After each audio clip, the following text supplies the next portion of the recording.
In 1956 was Siert visserman binnen en hij was eelfisker. En hij kreeg een zoon, derde visserman. En hij long visken op eel. En hij kreeg een zoon, Hielke visserman. En hij long visken op eel en kreeg een zoon, derde visserman. Hij was boer. Nee, natuurlijk net. Hij long visken op eel. Nou goed, een lang verhaal kwart. We zijn nu 9 generaties verder en ik zit hier op boord bij Frederik visserman. Eelfisker van beroep en de laatste visker van Heeg. Goeie tekst? Goeie tekst. Ja? Ja, prachtig. Het visken zit er wel in bloed, hè? Ja, zeker weten. Ja, ja, Dat is de laatste beroepsvisker van Heeg die naar oor is. ja. ja. Hoe zit dat? Vroeger win je, als je eigen baan hier, dan kon je naar de gemeente, dan betaal je op pensioenen en dan kon je een visvergunning krijgen. Maar de visstand is nu zaten naar beneden ging. En de techniek moet weer vooruit ging natuurlijk, dat er bij net meer plak van zoveel viskers. Nee. En dat is gewoon, dus ik om er een bestemming in te krijgen, is gewoon best wel moeilijk nou. Het is net heel rond. En het moet in je bloed zitten, zo. En anders dan wil je geen visker doen. Om de eelstand te beschermen, moet er in heel Europa in september, oktober en november net visken worden. Behalve in Friesland. De Friese viskers zeggen namelijk meer in een quotum. Ze mogen dus het hele jaar toch visken, maar er bestaat dus wel een maximum aan eel wat ze opvisken mogen. Voor Frederik werkt dat volle beter. We beginnen nu heel bewust in Ierland te zien.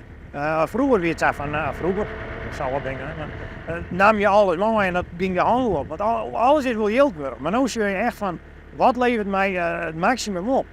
Waar kan ik zelf wat mee? En waar, wat je het onderkoopt maar mooi, ja, dan krijg ik per saldo er minder van, want dan krijg ik er minder werk van. Ja. Maar als ik zelf die eel rietje en verkoop, ja, dat levert mij meer op.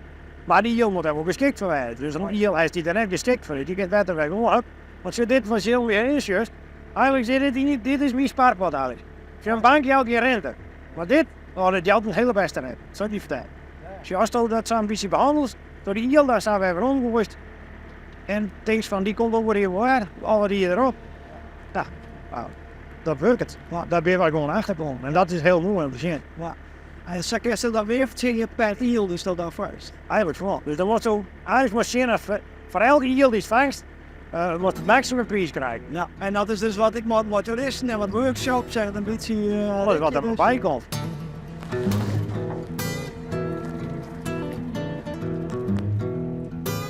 Show de zon op. Nou, we hebben het hier, hè? Ja.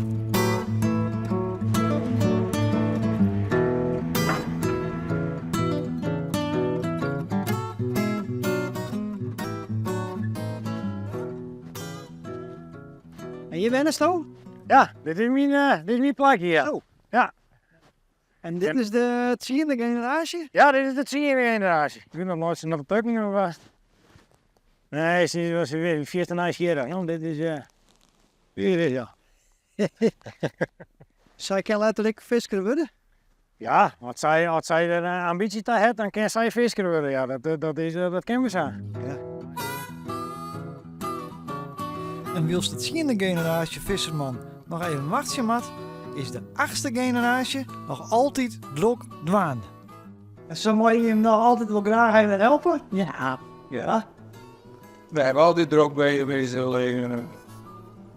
Dat bloedzaak. Had ik niks te doen en dat vervel ik niet. En dat is maar goed ik, want Frederik had ondertussen al wat oren bezigheden. Ja, en hier gaan we straks even roken. Want ja, jullie idee is om een beetje zelf straks palen te kunnen roken, heb ik idee. Of niet? Ja. Ja, nou dat gaan we gewoon doen.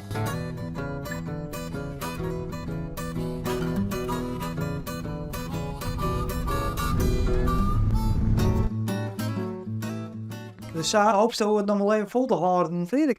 Ja, ik wist, het visje is wel mooi. Ik vond mijn visje met het hoofdzaak bloeien.